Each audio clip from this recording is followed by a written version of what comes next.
Hey you all, it is your girl. I forgot. I actually changed the name to this channel, so now it is just Joe because Joanne is my first name. And let's just jump into this video. I'm probably gonna make an update video for everyone. But yes, so this is going to be about surgery that I just recently had. If you see me look down, of course I'm looking at my phone or the actual calendar that is in front of me. But yes, so I did have the experience of having a labiaplasty May 7th of this year, and I just wanted to go ahead and share that with you guys. For anyone that is actually looking into having the surgery, um, I would just hope that your experience is better than mine. That's all I'm going to say. But as I continue to explain how things went down, y'all will see. But yes, so I had the surgery May 7th of this year, 2026. I've been thinking about this surgery for years now because, of course, I don't necessarily like talking about this too much or whatever the case is, because the way men and also women who aren't that educated will tear someone apart just because their flower looks different from theirs. And of course, they'll also like to include in that, you know, you're loose or whatever, hoish or whatever it is, but that's not even the case. That's just how I was born, or that's just how I started to grow in as I started to hit puberty. But yes, so I've been thinking about it for, I would say I'm 35. I've been thinking about it over 15 years. That's just how serious. And I'm just so happy now it's more affordable and it actually gets covered by your insurance. I did have mine covered by my insurance. So all I had to pay my OBGYN was $598. Yeah, $598 total for, because I think I had to put $100 down for a deposit to select my surgery date, and then I had to pay the $498 at the pre-op, and then the hospital fee was $250. So that's all I had to pay out of pocket to actually have this done. Last year, I actually was going to go to an actual surgeon, a plastic surgeon, but the way that they ran their office was a little off. I was told pick my surgery date, pay my deposit, and then of course everything else goes into play. With them, no, you have to first, I think, get cleared by your doctor first, and then you pay your deposit and then pick your surgery date. So I did it out of whack. So after I went ahead and paid my deposit and then I got cleared by my doctor, they're advising that the date that I had already picked and got the time off for was unavailable. So honey, I just went ahead and got my money back because y'all playing with me. And of course, me going through my insurance, it was a lot cheaper. So I might actually go through them as well for a breast reduction in the next couple of years. But anyways, so before surgery, you do have to clean yourself for 2 days straight, I think with Hibiclens. I never purchased it. I just went ahead and went through using Dow, the antibacterial soap. And the thing about that soap now, I think I found out last year, or yeah, it had been last year, that it breaks my skin out. I have like a specific type of eczema. I'm going to try to put it somewhere here on the screen.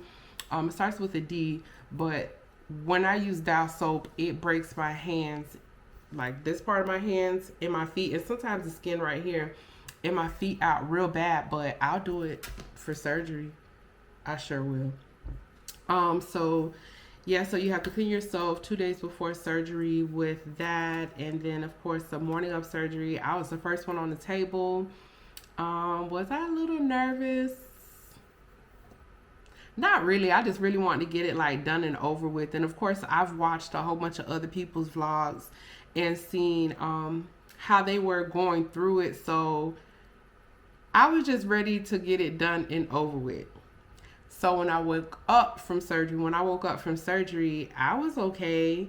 I was like, yeah, of course, you're groggy or whatever the case is, but it's not until, because I went with, you know, my good friend and good friend. I call her my sister. I went with her, and I think it's before I left the hospital. They're like, your eyes are like really red. I'll try and insert a picture here, but they're like really red. But anyway, so my surgery started at what, 7:15. By like 8, no, I'll say by like 9:30. Like I was waking up and we were getting ready to leave or whatever the case is. Now I'm not too sure where or what happened, but getting in my Jeep, leaving the hospital, you're still numb. You're extremely numb down there. So I'm walking, well, not walking, they rolled me out, but I'm like getting up, lifting my legs normally. So by the time we got home,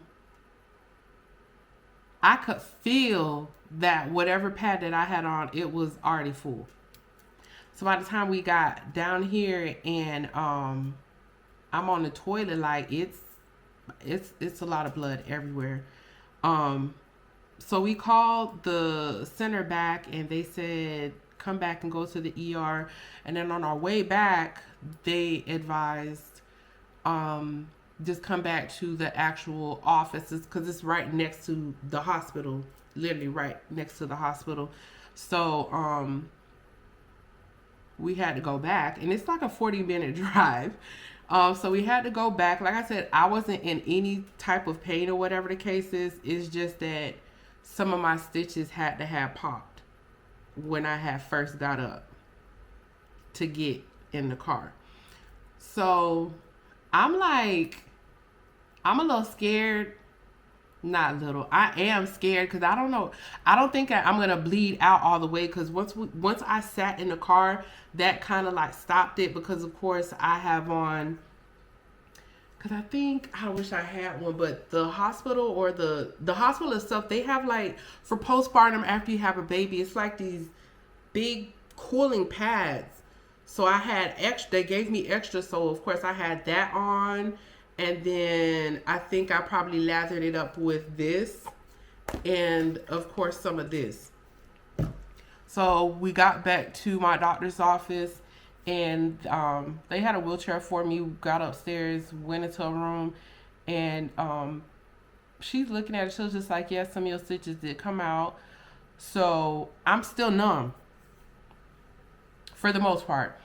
So I think I felt like a little bit of like tugging or whatever, you know, and they put it through and they go like that. I could feel that, but when they put it in, I couldn't feel that.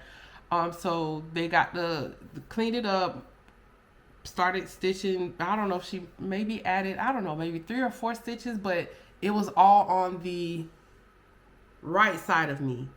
The left side didn't need anything. It's the right side. And that was the larger side on me as well. So I think she put some at the bottom and she put some at the top. And then, of course, rinsed me off again, reassured me that everything was okay. And we made it back home. Like I said, I'm still numb. I probably ate something and then, of course, went to sleep. This is all on Thursday. Friday, I'm okay. For the most part, I'm okay. I'm moving around on Friday. My eyes are starting to get a tad bit better because, like I said, they're like bloodshot red. Another thing is I have to take my blood pressure way more serious now because I'm actually on blood pressure medication, y'all. It really does suck because I've been proud to, you know, be my size and not have to be on any medication, but now it is what it is. But I'm working out. Wow, this week I've just started to get back into the swing of things, so I will be working out, and I think I'm over 6 weeks now. So Saturday I'm okay, Sunday I'm okay, but Monday, y'all, I really thought that I could go back to work. I couldn't. I did explain to my supervisor that I'm probably going to be out longer than I thought I was. So then that's when we started talking about FMLA and all that good stuff. But Monday, I'm still not sitting how I'm sitting now, I'm still not sitting down. I'm still either if I'm on my back or whatever, or if I'm sitting up some, I'm still like leaning, like I'm like that. I'm not sitting up straight. So by Monday, I can't have anything on that area, and I'm actually starting to feel like some pain. By Tuesday, I'm in tears. And this is not all the time. What I noticed that it was in the afternoons, like after 2, 3 p.m. I feel like my shit's on fire. So I did call and I left a voicemail, and they just told me, if you're in too much pain, go to the hospital. So like I said, Monday I started to deal with it. Tuesday was when it really was on fire. And then on Thursday, I'm still dealing with it. I'm fire. So, well, Wednesday, I was dealing with it. Thursday morning, I had a follow-up appointment with the doctor's office, and that was in the afternoon. But I said, I'm not putting up with this pain anymore. I'm just going to have to get an Uber to get to the hospital. So I Ubered to the hospital. Of course, I can't sit down. I'm so happy that we can select women Uber drivers. As soon as she pulled up, I was like, hey, can I just lay in your back seat? I can't really sit up like that. She was just like, that's fine. So I get to the hospital. I explained to them, well, of course, they could see that I just had surgery or whatever the case is. And I was like, it's because of that. I think something's wrong. They take my temperature. They do my blood pressure. Of course, my blood pressure high as fuck. Temperature is high. And I just waddled to a corner or whatever until they called me. So I was probably standing there for maybe like 40 minutes before they get me to the back. And that's when they started to do a blood draw. They're trying to get me to sit down, but of course I can't sit down. So they got me to like another area where they have one of those big lounge chairs that you sit in that can like recline. But I told them, I cannot sit down. Okay? It doesn't matter how you put it. It's either I'm laying down, but I cannot sit down. And even to get to the actual ER, I had to wear like granny panties and then one of these ice packs. It's starting to thaw out now or whatever, but one of these ice packs, and it's like a pad. But anyways, I will open up the pad and I would just stick it to it. Then I stick this to my underwear, and then of course I would douse it with some of this astringent so it's soft. And then of course I put some of this or whatever so it wouldn't hurt. So like I said, by the time they got me on a bed, I was probably there for maybe like, after I got on the bed, probably like maybe an hour, and then they wanted to go ahead and do a CT of my abdomen and pelvis with and without contrast, just to confirm what they thought it was. And by the time I got back to my room, maybe 10 or 15 minutes, another associate of my doctor, I guess she was on call or was already at the hospital. But anyway, she came and told me, a lovely, beautiful black woman as well. But she came and told me and confirmed that basically I did get an infection, and I basically have cellulitis. And I'm thinking it's going to be something that I could like, give me something and I can go home. Like, no, they're like, we're going to have to keep you until we can, better handle it and all that good stuff. So I was like a little shocked at that, because I really didn't think it was something that they would have to like keep me for, like, give me like a little bit of something and I could go home. But like, no. So I was in the hospital from that Thursday, Friday, Saturday, and finally that Sunday, I finally got to go home. I was just so thankful and excited to go home. Nobody really knows that I had surgery, including my family. Once again, it's something that's really personal, at least for me. So I didn't, really tell anyone. So basically, it was pretty lonely. It was pretty lonely. Besides for, my best friends that did know that I had surgery and always checking up on me. Outside of that, it was pretty lonely, because had I known I was going to be in the hospital, I would have went ahead and brought my homework. Like, I'm in school now, full-time, WGU, for my bachelor's in health information management. I would have brought my homework. I would have been able to do something, but I didn't have anything. I didn't have my phone was damn near dead. I'm happy that my sister was able to come and bring me my actual phone charger. Well, she actually had to buy one on her way to come see me. And then when I say my sister, I'm talking about Tori. Um, so yeah, she came to pick me up that Sunday as well. And by the time I left the hospital, of course, I didn't have any pain. But I will say,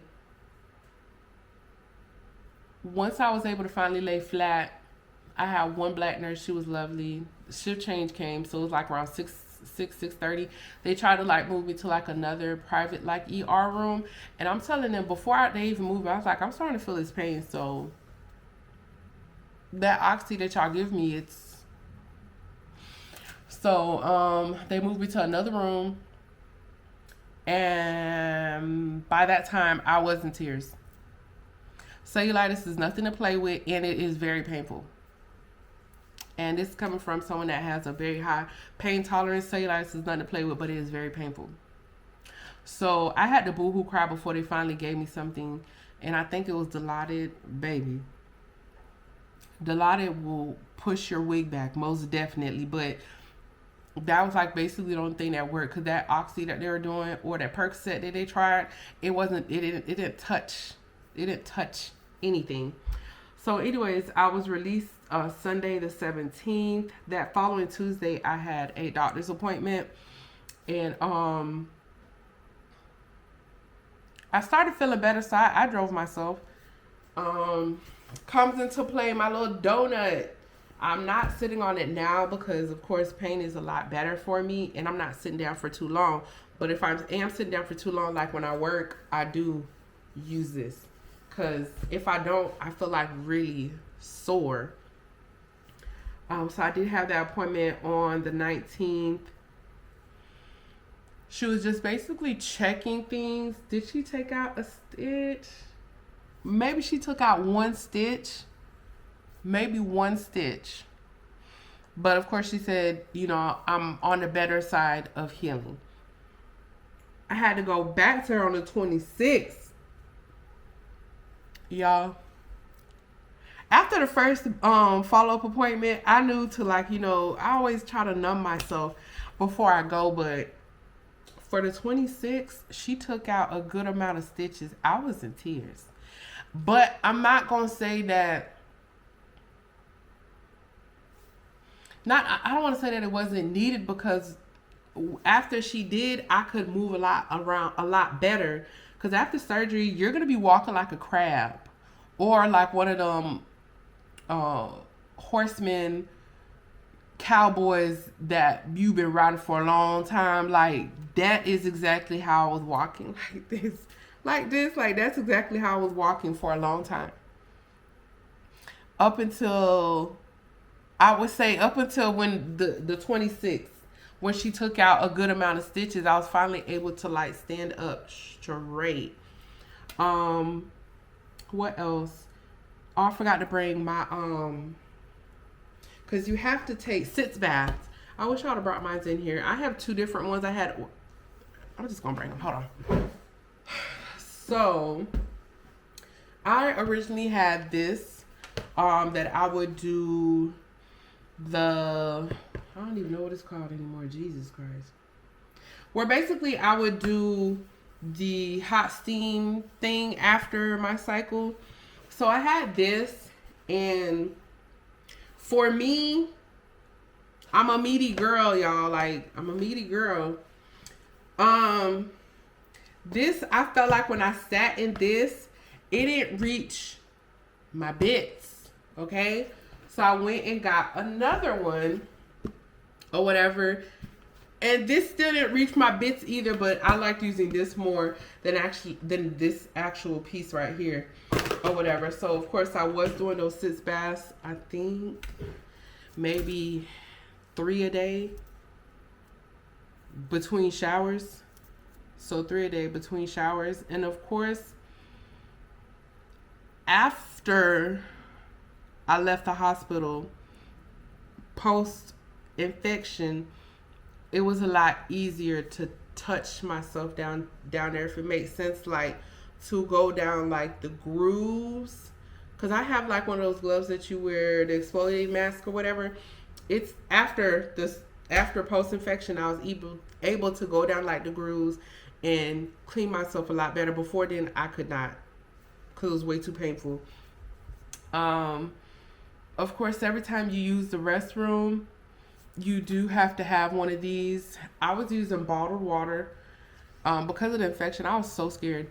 So I'd shower with regular water, but for this, I would use bottled water, and then of course I squirt a little bit in here, squirt a little bit of this in here, and then of course, I think when I first left the hospital, I was using washcloths.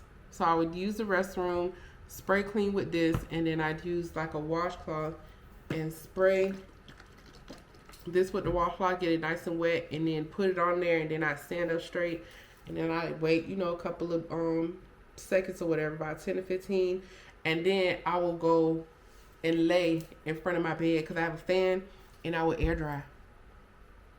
Lots of air drying, lots of this and this. This is probably my 7th bottle, and I just ordered 2 more because I still do this. Because someone did say that your urine is sterile, so you can't get an infection from your urine or whatever the case. But of course, you still want to clean yourself off and smell fresh. So I returned back to work June 8th, and once again, like I said, I always sat on my donut pillow. There was one day, I think that Tuesday, I tried to not wear my pillow because it was like more comfortable, but at the end of the day, I was really sore, and I actually had to go back to going to sleep with an ice pack on my bits because it was sore. So now, because I know I'm sitting down for 8 hours, I do get up every hour, but that right there, saving grace. I did order this, and she did tell me after, I would say, the beginning of June when I went to go see her, she said, you're going to start to get dry and to start using like an ointment or whatever down there. I never used it, so I'm just going to keep that. It is what it is. I'm trying to remember if there's anything else. I think that is pretty much it. Yeah, that's pretty much it, you guys. As of right now, I do walk regular. I still take my time with cleaning myself as well, because I just can't. Well, I don't know about y'all, but I can't do that. I can't do that. Not just yet. So I still just have to take my time with my exfoliating glove and go down the sides. And this is these two together. That's probably gonna be a whatchamacallit for this video. Those two together was probably a very big instrument with my healing. And I will also say that I am also a peptide girly, or peppers. And I did start taking KPV after surgery, and I want to also attribute some of my healing to actually using that, because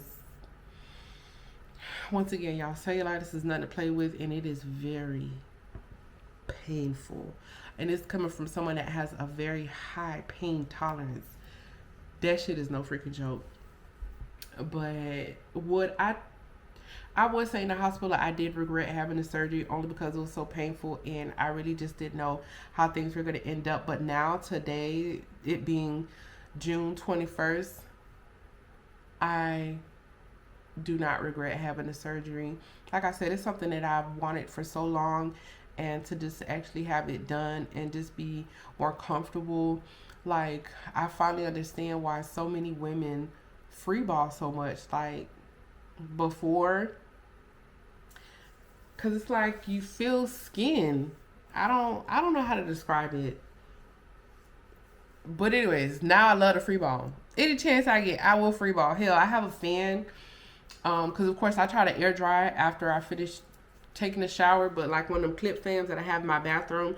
And while I'm doing my face or whatever the case is, I'll turn the fan down and I'll throw one of these big old legs up on the counter and I will air dry.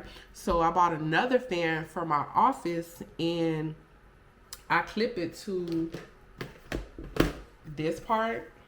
Because, of course, I have a doggy pad. You know, one of doggy pads, whatever. I should have brought that over here. But anyways, I did use that after surgery, most definitely. But I'll put a doggy pad on here and I'll clip the fan over here. And I'll be air drying while I work. Maybe getting hot sometimes. But yeah, you guys, if you have any questions, please do let me know. Once again, my insurance did pay. And then for the days that I was actually at the hospital, because I was really worried about that, y'all. That's another reason why I did not want to stay or be inpatient, was because of that damn bill. But that bill wasn't even, well, that was still, it was a good amount of money. I think that was maybe like another $47,000. But I'm only responsible for like $250. So shout out to Cigna. And that's not even like the top tier plan that you could select being an employee at the hospital. But yeah, shouts out to them. But yeah, I just wanted to show you guys and give you guys my experience. I would most definitely do it again. If I would change anything, I would take it slow. Take it slow. Even if you feel good, take it slow. This is a completely different experience from when I had my LEAP procedure, because my LEAP procedure, I could still walk around and move and do stuff. Because I still remember that. Because after I got out the surgery center, I went to the mall. And we didn't leave the mall until I started to feel pain. I was like, girl, we need to get going because I don't feel too good.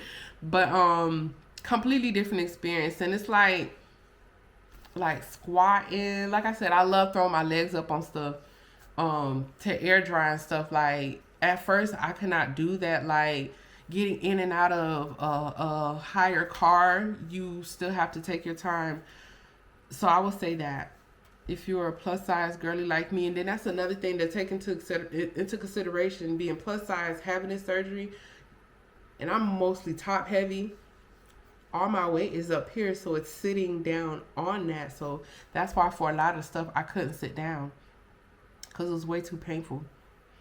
But yeah, if you guys have any questions, please do leave them below. The insurance that I have is Cigna. So I really wonder what it's going to be like when I have my breast reduction surgery. It's not going to be this year, more than likely. Maybe next year, but let me not put this on it. I'm not even going to put this in that video. But anyways, I do want a breast reduction. And that's probably going to be the next thing that I try to do with my insurance. The only thing is I want a breast reduction and I want lipo 360. Mega lipo.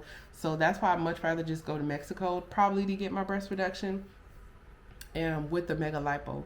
So I'll probably record that entire process though.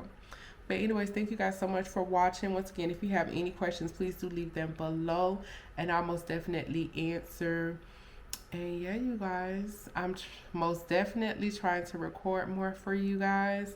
It's just that life is just so different for me now, and I really don't be thinking that y'all want to see me.